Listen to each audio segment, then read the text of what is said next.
கரிமா சித்தி என்பதனை முன்பே உங்களோடு பகிர்ந்து கொண்டிருப்பேன். பீமசேனன் அகந்தையை அகற்றி அவனுக்கு நல்லறிவு புகட்ட வேண்டும் என்பதற்காக அனுமன் தன்னுடைய வாளில் மலை போன்ற பாரத்தை ஏற்படுத்தி கருமா சித்தியை நிகழ்த்திருப்பார்.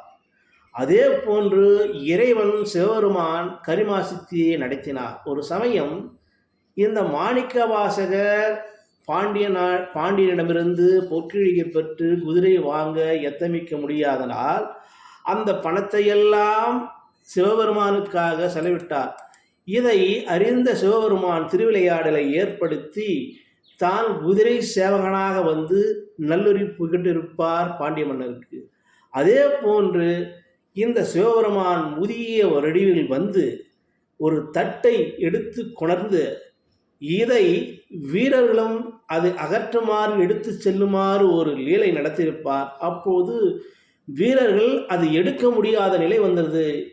ஏனென்றால் இந்த கரிமா சக்தியால் அந்த தட்டை மலைபோல் பாரத்தை சிவபெருமான் ஏற்படுத்தியிருப்பார், நகர்த்த முடியாமல் அகற்ற முடியாமல்.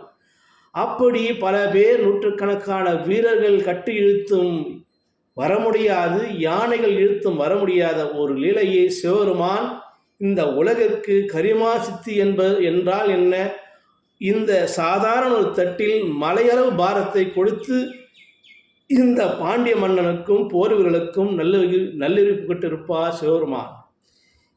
பார்ப்பதற்கு லேசாக தோன்றும் ஒரு பொருளை அண்ட சராசரங்களில் எடையை விடவும் கனமானதாக மாற்றுவதற்கு தான் கரிமா. உள்ளுக்குள் ஒரு மலையை ஒளித்து வைத்திருப்பது போன்ற ஆற்றல் இது. வெளியே உருவத்தை பார்த்து யாரையும் எடை போடக்கூடாது. சித்தர்களும் ஞானிகளும் பார்ப்பதற்கு எளிமையாக இருக்கலாம், ஆனால் அவர்களின் ஆன்மீக ஆற்றல் பிரபஞ்சத்தை போலவே கனமானதாகும். கதையின் கூற்றாக சொல்லி முடிக்கிறேன். நன்றி, வணக்கம்.